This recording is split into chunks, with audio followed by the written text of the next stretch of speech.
చాలామంది సోషల్ మీడియాలో ఈ అశ్లీల చిత్రాలకు బానిసలైపోవటం, షార్ట్స్ అని వస్తూ ఉంటాయి, దాన్ని చూస్తూ దాని ద్వారా ఒక విధమైనటువంటి తృప్తిని పొందడానికి ప్రయత్నం చేయటం, ఒక షార్ట్ చూసి ఆగిపోవటం అనేది మనకి చేత కాదు, అలా చూసుకుంటూ వెళ్ళిపోవటం, గంటలు గంటలు సమయం వెచ్చించటం, ఈ విధమైనటువంటి వ్యవహారం ఒకవేళ ఉన్నట్లయితే మనం మరియలాగా నేను యథార్థవంతురాలను అని మనం చెప్పుకోగలుగుతామా? మనం చెప్పుకోలేము. మరియా 15-16 ఏళ్ళు అమ్మాయి అయినప్పుడు కూడా ఆమె చాలా స్పష్టంగా ఏమని చెప్తుందంటే, నేను పురుషుణ్ణి ఎరుగని దానను. ఆ పదం చూడండి ఎంత ఖచ్చితమైనటువంటి మాట ఉపయోగించిందో.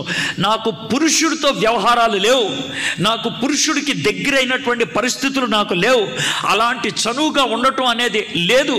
ఇది నా గురించి నేను చెప్పగలిగేటువంటి మాట. ఎంత స్పష్టంగా చెప్పగలిగిందో. పైగా ఆ జవాబు ఎవరితో చెప్తుంది? దేవుడు పంపించినటువంటి ఒక దేవదూతతో చెప్తున్నటువంటి మాట.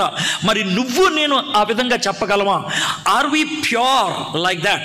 ఆ విధంగా పవిత్రమైనటువంటి జీవితం మనకున్నదా?